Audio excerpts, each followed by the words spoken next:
আজকে বানাইছিলাম সোয়াবিনের মুট্টা। বাড়ির সবে থাল খাইছেন 4টা। নমস্কার দর্শক মন্ডলী, আমি কাকলি রান্নাঘরে আপনারা সবাইকে স্বাগতম। আশা করি সবাই ভালো আছেন, সুস্থ আছেন।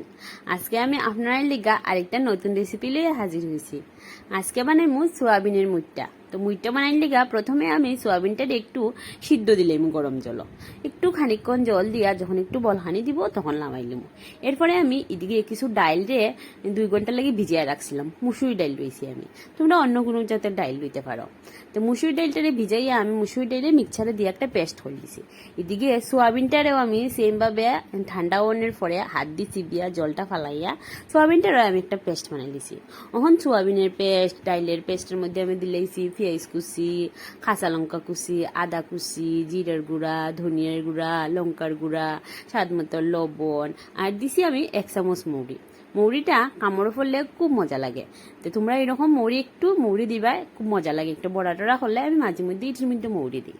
তারপরে আমি একটা একটা হইয়া মুইটটা বানাইলিমো, হাত দিয়া মুইটটা শেপ দিলাইমো। এই গরমের মধ্যে কিছু খাইতে ভাল লাগে না, কিতা খাইতায়। তো ঘরেও সোয়াবিন আসলো, তো আমি যাও আজকে মুইটটা বানাইলাই। তো একটা একটা হয়ে মুটটা বানাই লিছি। মুটটা বানানি আমার শেষ। খুব সুন্দর লাগে মুটটাটি দেখতে, কিছুটা সপের মতো লাগে দেখতে। তারপরে আমি কড়াইয়ের মধ্যে দিলাম তেল। এটা ভাজতে একটু তেল লাগে, অত বেশি লাগে না, একটু তেল লাগে।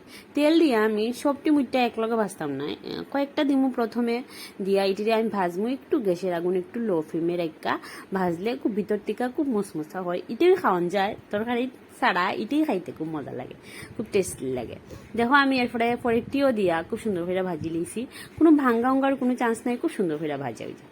এরপরে আমি কিছু আলুরে বড় বড় টুকরা করে খাইতে রাখছিলাম।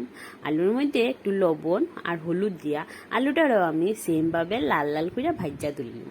এদিকে আমার কিছু মশলা লাগবো, কাঁচামরিচ আর আদা, এটারে আমি পেস্ট করে দিয়েছি। এদিকে ওই কড়াইয়ের মধ্যেই আমি আর তেল দিছি না, ওই তেলের মধ্যেই দিলাইছি আমি কিছু শুকনা মরিচ আর তেজপাতা, আর দিমু কিছু আস্তা জিরা আর আস্তা গরম মশলা দিয়া এটি ভাজা হয়ে গেলে পরে দিলাইমু আমি পেঁয়াজ কুচি। পেঁয়াজটা ভাজা হয়ে গেলে পরে আগের কাঁচামরিচ আর আদা আর যে পেস্ট করে রাখছিলাম ওই পেস্টটা দিলাম।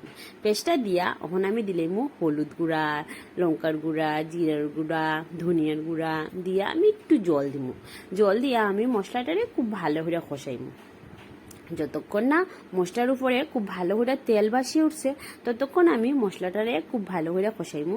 তো এখানে আমি টমেটোও দিতে পারো, কিন্তু আমার ঘর টমেটো আসতো না দেখা টমেটোটা আমি দিছি না। দিয়া আমি আলুটা দিলাম, আলুটা দিয়া খুব ভালো করে আবার আমি কষাই আমি দিলাম জলটা আমি এত বেশি দিতাম না, আমি মোটামুটি একটু ঝোল রাখবো এই বাটে আমি জলটা দিছি। জলটা দিয়া এখন আমি মুটটাটিরে দিলাইমু, দিয়া আমি কিছুক্ষণ জাল দিমু। একটু একটু ঝোল রাখবো, কারণ যেহেতু ডাইল দিছি মুটটাটা আমার জল খাইবো আর আলুয়ে তো এমনি জল শুকাই আর নেই গিয়া। তারপরে খানিকক্ষণ জাল হইলে পরে এরপরে আমি দিলাইমু কিছু মেথি পাতারে আমি হাত দিয়ে একটু গুঁড়া করে দিছি। আর নামানির আগে আমি দিলাইমু 1 চামচ গরম মশলা দিয়া আমি ভালো করে নাড়াচাড়া দিয়া লামাইলিমু। ঠান্ডা ওনের পরে দেখো আমার মুটটাটা একদম উপরে পুরা সরের মতো বই গেছে। খুবই টেস্টি রেসিপি, তোমরা বাড়ি অবশ্যই বানিয়ে ট্রাই করতে পারো। আর যদি তোমার আমার